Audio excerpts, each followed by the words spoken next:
obiara ụmụmma obi akwụghele m chai Chineke bi n'eluigwe ịhụ na ihe na-eme ụfọdụ ndị ụmụ nwoke bịa ha asụ ụfọdụ ụmụ nwaanyị na ha nwere brain ọkụkọ ụfọdụ ụmụ nwoke bịa ha asụ na nwaanyị Chineke kere nwaanyị ihe ha na nwaanyị Chineke kere were amamihe pụrụ iche nye ihe Chineke na-enye ha ụmụ nwaanyị wụ strength o were strength kpaa ụmụ nwoke n'aka taa o nyere Samson akwara mgbidi kemgbe m kwemewe program na hụbe m ihe were m iwe ka ihe kele mbụ ka m ghara igbu oge ọnụ anọ m otu nwanne nwaanyị nwa agbọghọbịa nta kpọọ m na fonu sị m nwaanyị mba nọ m zi ebe kekekeke m sọkwanụ nne ya epulu onwe ya tugeda bido ntụrụga n'okwu mma nọọsọ ihe nwa ka ị na-aga iko ana m asị ya biko chekwa m ga-eshiri ihe m shiga merechagbu ihe mmeke akụkọ ya gaa n'ihu sị m na enwere otu nwoke ya matara ya na arụ na nwa nwoke ahụ nọ abịa na-emete emere ihe niile ya chọrọ eleta eji ya ịhụnanya gwa ya na nwunye ya lụrụ na nwunye na ọ baa na menopause after ọ mụrụ ya ụmụ nwaanyị 4 na nwunye ya mụrụ ya nwoke na ọ baa na menopause na nwunye na o toro ya ọfụma too ya ote mmadụ na-echeto mmadụ na ya na nwunye ya awụghị ọgbọ na ọ mma ya hụtere nwunye na ọ out of pity ka eji lụọ nwunye na ugbu a na nwunye amụrụ na ụmụ nwaanyị 4 mụrụ ya nwoke na ndị ọ baa na menopause na ọ wụsawala ọwa na ọ ga-amụlizi ọ ga-atụzi ime ọzọ na ya like it enough continue with her na ihe ka o kwuchara ya feel na because ya somebody ya hụrụ n'anya ya megidezi afọ ime abaiga ya gwa the man ya dịkwala ime the man asị wow wonderful rent ara ya ụlọ denwe ya ba na nwaanyị mba nọ nza n'otere ya na akọrọ m ihe n'ugbo na ya ara ime ọnwa 6 months na ọ bụrụ nnọọ na ihe na ọnwa 1 month na ya enweghị time bịa kpawa ogologo ịkpawa isiokwu n'ike na ọ bụla na ụmụnne na-enwe nke mmanụ ya dị ime na this man sị ka ya mụchaa nwa Chukwu mebere na ọwụ nwa nwoke na ya ga-aga na aga scan na ọ bụrụ nwa nwoke na ya ga-akpụrụ ya gaa Amerịka ya ga-eme ka na ọ ga-amụ nwa ya abroad this and that kwee nkwa ekwere nwaanyị n'elu ya ha afọ ime aka na ugbu a na aga ala scan na-achọpụta na ihe o bu n'afọ na nwa nwaanyị na ọwụ naanị ka ahụ ya wụ ihe ejiri kpọm ugbu na ya kpọrọ m n'ihi na ọ na-agụ ya ịṅụ sniper if not that nwa innocent child ya n'afọ ya amaghazị ya ga-aza over there na ọ bụrụ na ọ bụghị ya na otu o shedere ya na ọ dị ya ka ụwa niile ọ crashala on her nsọ gịnị ọ chọzi ịlụ nwoke ọ gịnị mere na nwaanyị mba nọ na mmakwa na nwoke nọ gwaga destin tirie na condition mgbe ya nọ nwunye dị very young and beautiful na nwunye dị ime na nwunye ji ụmụ nwoke 3 na actually nwaanyị ahụ amụbedo nwaanyị ma ọfụzikwa na etuge nwa nwoke etuge na o ji 3 boys rimons ugbu a na gịnị na the woman amafọ na the woman mara mma na ọ maghị ọmụta nwaanyị ashiri chụta mata ihe di ya na di ya emega na fonu di ya were nọmba kpọọ ya na fonu na ya gụọ na chat ya na di ya na ya ma na nwaanyị ibe and a young girl na ya dị misled na ya nwunye onye dị otu a na ya ga-alike ka ha hụ na ọ na chọrọ ịbata second wife no problem na ya eshi n'obi ukwu na ndị nwe ji ego na ya bata na di ya jiri agba akwụkwọ were mee court na ọ ya nweghị ekwu ihe ga-eme n'otu ọ ga-esi eme ya si the woman ọ gịnị ka ọ na-akọ na as a matter of fact na ya dịgodo ime ya chọghị stress onwe na enwere ebe enweghị ya gụtara na chat na ọ dị ka di ya tọrọ ya shi na ọ ihe eji na-agwagodo ihe n'ugbo ya gwaga like this na ya dị ime ya chọpụtakwana ya onwe ka ya dị ime na ọ bịa ka ha gaa tineta n'ihi na di ya eziokwu anọ ya n'ọnụ ọ sị ha eme ya efili so ya gwa chọọ public place nwe ọ bịawa ebe ahụ this woman awụchasịa na itere ebe ya si ya bịa na anọ before ọ gara bịa ọ wụchasịa di ya n'afọ ime with one young man somebody mega escort the guy echere outside ya hụ ya ozugbo ọ hụrụ ya efe ya ka bịawa nwaanyị amafọ very young yes sir Jesus Christ na-ele nwaanyị afọ ime nwaanyị na-acha nwaanyị dịka pọpọ the woman na-achị so dị surprised na ọ ga-adị surprised because of obi dị trust ụmụ nwoke na ihe asị ka ya bịa ejinye onwe na the ball is in her court wepụta phone ya jinwe wedding picture ya na di ya ma court note ya na ya nwere right ịgba di ya kwụ ọtọ prison 7 years na law kwuru ya mana ka ya gbagodo ya nkịtị ka ya mụchaa na ya ga-enye di ya mere ya ala kpesị ya ka everywhere adịrị ya hot somebody ebutere from nowhere somebody ya gara tọra ndị nwe ya ashị na ọrụ ga-ebe na ọ wee graduate wala ọ gadoghị school somebody ya mahụ dịka ịhụnanya batara n'ime ya kọvara na ọdị because ya kọvara ka eji lụọ ya na o kwesịghị smell family ka ya mụchagodo nwa nwaanyị mba na ọ sị ihe niile nwaanyị nụkọga ote ka ya ewere ọnụ mkpirisi anya mmiri na-adabishi ya gwawa the woman si ya dị very very sorry kama ya ama ihe mere ya na ya dị very very sorry nwaanyị si nsogbu anọ na ihe enweghị ya ga-echenji wu destiny ya na ya sị ka ya bịa gwa ya ka ọ mara ihe ọ bajugo n'ime nwaanyị ebilie ọkụ ya lawa nwaanyị mba na ya nụrụ nga bege kpoke nwoke na fon okweghị epik kpoge na okweghị epik o sendịara ya meseji na ya ma na ya dị annoyed na ya ga-ekwuri ya mgbe obi elu tụrụ na nwaanyị mba nọ na mbiko na ihe ekwere ekpe m ogbe newo na nwere kọpụ na nwere di na nwaanyị lụrụ di chọga nwa ya chọọ ka ndị nwe mara na ya dị ime so that ya mụọ nwa na ya ga-eke ige ha sachara ahụ werekwa iberibe ya move forward nsị nne nwunye ya amatala na ede ime this man amatala na nwunye ya amatala dị ndị woman ọ na-atọ ụjọ amatala nwoke a rentịrị n'ụlọ throughout iri ime nwee mgbe ọ gbadere n'azụ ọ dị fully involved ọ gịnị ka iji chee na otu ugbo nwunye ke ha ụmụrụ ya ụmụ nwoke atọrọ ime and ikekwe scan ekwuole na ka o bu ha n'afọ ugbo na nwoke ya bụ ụmụ nwoke anọ ka ibu n'afọ ụwa ada ya nwaanyị elee otu isi chee na this type of man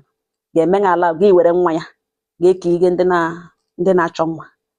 ijikwa anya ịsụ nnọọ nwoke hụrụ na nkwụsị na ngwa na tiri nwunye na ọ ba na menopause na ọ mụrụ ụmụ nwaanyị anọ ọ mụta nwoke ịhụhụ dị woman anya gị bịa ka ga mụọrọ ya nwoke gị hapụ n'onwe ga tụrụ ime na ụdị na ị nwere Y chromosomes like it is very sure na ihe na gị mụ na ọnwụ gị just tụrụ ime ọ bụ ịmaghị na nwaanyị mụrụ nwa nwaanyị nwoke ọ oshi na ahụ nwoke ọ nwoke kpatara o jiri mụọ nwa nwaanyị na nwaanyị mụrụ nwoke oshi na ahụ nwoke ihe nwaanyị nwere XX nwoke nwere XY duru mgbe ha na-akpakọrịta ihe nwoke nyere nwaanyị wụ ihe nwoke tụrụ nwaanyị wụ ihe ọ na-agbatara ya n'aja onye ya X ya gwere gị etinye na otu X ka o nwere because o nwere X abụọ ya etinye na otu X ya wụ XX ha mụọ nwa nwaanyị ya wụkwanụ Y ka o nyere ya were gị etinye na ofu X ya nwe weta ofu X ka eweta Y atụgwa ya ọnụ ya wụ XY ha ga-amụọ nwa nwoke gị meghe n'ụkwụ na ị nọrọ na nwaanyị ibe ya abịa na menopause ọ ga-atụli ihe ime ịhụhụ this woman gị tụrụ ime meghe dị free meghe dị nnọọ comfortable ruo ime na ụdị na ị nwere Y chromosomes na ịdị sure na ị na-aga mụrụ ya nwa nwoke ị sịkwa na ya bịa alọ n'aṅụ ụgwọ isi gị just disappoint ndị nwere ndị reziri na ede nwere ụlọ bujere nri n'ụlọ biga na iPhone gị na-apị ile cross ụkwụ ị gaje mụrụ ngwa nne m ele ihe chọrọ ka m ugbu enwe m ndị tụge nwa nwegodo ndị tụge nwa aga m eme na ala ị ga-amụ nwa nkuri ya ihe na-aga eme very big mistake nwaanyị a mere understand na di ya nwe onye ashị na di ya na ọ na-aghe ọ wee nice woman nwaanyị a chọrọ ṅụ bịa gba ha ọgụ ya ghọta na di ya ghọrịrị ṅụ jideshie nọmba ya ike gị mụọ nwa ahụ ọ galite gị ka ige nwa ya nwaanyị ahụ ọ ga-aka lekọta nwa gị dana onye ọzọ na nwa di ya na ya ga-fix ihe ome ha mejiri na ya elekwe ada di ya na ha mekwara na ị chọrọ ịsachara ahụ ga lụgharịrị di this woman ga-eme understand gị na nwaanyị ahụ shi ikwu ịsacha ahụ ga-eghọchachiri ahụ ihu dị gị lụrụ mụgodo nwa first ma ofe ogwe onye na-aga ime nwari nji ga-egi kuga nwa ị na-amụba amụ aga m asọ nwa mụọ nwa zụọ nwa mee ndị nwanye involve ka ha mara ihe mere n'otu o shiri mee ọ wụrụ nwatakịrị edenwere ndị nwe nke nwoke send ego eji elekọta ya nwatakịrị galite isi ọ chọrọ ịchọ nna ya gawa ya chọrọ nna ya ọ chọrọ ịhụ step mother ya ga biden o tolitele mara ihe ọjọọ na ihe ọma ga-aghọchara ahụ shi n'ụlọ ahụ ebe ahụ rentịrị na denwanye ebe ị na-aga akọrọ ọsọ ụkwụ na-apị fon gị chọọ ihe iji ndụ na-eme ọ ndị dị ka ka ha na-eji asụ ụmụ nwaanyị ụfọdụ ụmụ nwoke be ha asụ ụmụ nwaanyị nwere brain ọkụkọ ndị nwe na-azụcha aṅụ ga-egalite ịma ihe wụ marriage ịma ihe wụ nwoke na-abịa buo mmanya n'isi nwaanyị ị gwaghị asị ngwa ihe ikwu gị dị serious seek your wife's consent ọ bụrụ na o kwere gị bịa no problem alụbata na second wife ọ gaghị eme ya because ọ mana ọtọ ga-eji gbashi mana ọ gwara gị gbara oso gawa because ị hụrụ nwoke ji ego nwunye na-amụ nwaanyị and nwunye aba na menopause and ịdị sure na ime ha alụkwụ ugbo pere m gị nye nwa nwoke o doo nene anya ugbu a na ọ mụrụ soldiers everywhere ọ chịrị ụmụ nwoke ihe na ojido nwa nwaanyị ugbu a na-agụ nwa na gị nye ya ada enwe onye ga-echange your destiny. Kpachapụ anya. And ihe na iko gara m mgbe aga m eji ga dụ ụmụnna ya ọdụ ana m akpụ aha ndụ gwuru m ọnụ ana m akpụ aha mana ị mere very big mistake. Aga m akpọ ya mistake n'ihi na nwa ibu n'afọ nwa innocent child nwa ọhụrụ lụrụ ụwa akala na oge ga-amụ ya oge na that man ga-amụ ya kama ijichighị ike dọtara nwa nwa position dọtara legitimacy ijichighị ike dị sure make sure na nwa ahụ ịmụ ga n'ime marriage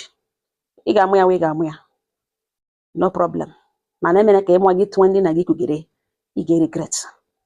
ị ga-eme nwa ahụ the worst thing that is ma ọ na the man kwere ṅụ ugbu a na onye ọ na-atụ ụjọ adịla wee eche m na ọ ga-enye ṅụ space ị ga-eme ihe ị chọrọ ime ka ụnụ hapụ ịbịa gbagharịwa gịrịwa ebe niile ụnụ gịrịgidezie ị ga-ahụzi nwa ahụ anya so ọhịa m nwere ịgwa ụmụnne m ọhịa m gwara ya nwa agbọbịa nọ ngana jisie ike bara onwe uru bara ndị nwe uru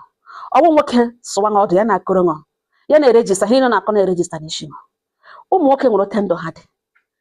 gị chọọ ịla n'iyi nwoke ahụta na ị chọrọ ịla n'iyi ọ dị ka nwatakịrị na-azụ azụ gbekekwa ya nwa agbọbịa tolitere ahụ na-agba ya ọkụ ya hụ ụmụ okorobịa ahụ na-agbasa ya ahụ na-agbasa ya hello ụmụ okorobịa ahụ agakwuru ya nyere ya aka n'ihi na ha nwetaghị signal ha nwetaghị body language ha enyere ya aka nye ihe ahụ ọgụgụ mee mekasa emejọsa ya oyi emechaa ha agụghịrị ụzọ lawa ọwụ nwoke for you gị na-ekwanụ dị reserved kwanyere onwe ugwu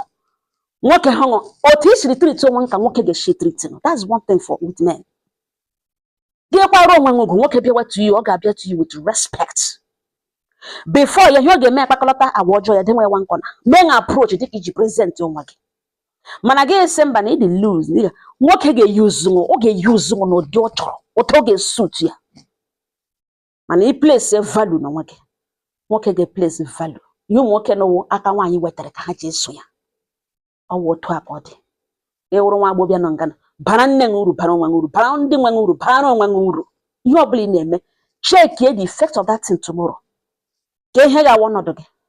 erentara gị ụlọ tọọ gị ime kwe nga ngwa na aga ime ihe n'isi afọ ime ruo 6 months na ihe achọga nwa nwoke gị dị nnọọ free na ihe wụ mail distributor na gị dị sure that na ume gị tụrụ ha ime na akpa na gị mụrụ nwa nwoke ịjụ ha nwa nso oke ọkwụ na eziokwu ka okwuke nwa mgbe ị na-amụ nwa na-akwana nwa nwaanyị dị afọ ya bịa lọ gị secure future ụmụ gị wetara ụmụ gị nwatara ha grand before gị kpọbata ụmụaka ụwa gị just zụọra nga iPhone 16 gị kọrọ ọsọkwu brain tara nga fọnishere nga ụlọ gị nọ nga eri ihe gụrụ turn on one to baby mama without standard. Ụfọdụ ụmụ nwaanyị unu na-akparịkwa na ụmụ nwaanyị ibe unu na-akparị ụmụ nwaanyị ụfọdụ ụmụ nwaanyị na-akparị ụmụ nwaanyị ibe ha too much ọ ha mapatara ụmụ nwoke na-eji asụ ụmụ nwaanyị nwere brain ọkụkọ because ọ wụ ndị ha ụdịka ndị ha jam ga na ụdịka ihe ha zuzuru nwoke ga-apụta ya sọ nwaanyị nwere brain ọkụkọ hello nwoke nwere nne na nna ga-apụta ya sọ nwaanyị nwere brain ọkụkọ jishitụ na ike enwe anya so na bịa kewa ọnụ kewa ji you tigo one first you want one tigo one first ihe ọbụla ọfọ ọbụla nwoke na-eweta na table as long as nwa agbọbịa check your tough ahụ ga-eshi favor gị ma ọtọ ga-adịrị mma dịrị onye ọzọ mma don't be selfish mana mee ka ị mara mee the right thing hapụ izu ezuzu na mgbaghara na m obi arụwụ m mma otu o shiri ụra m ka m shi agbụdo obi arụ m mma nwata nwaanyị kele meke o mewara m obi ya awụ kọla na-aza normal day ihe akọla na-aza Sunday evening ịzara chagbu nọ gị lụrụ chagbu asụ okwu chagbu ihe jọs kpo nnọọ mmadụ na-ebe akwa ibechakwa ya wụrụ na ihe na gị kọ rubbish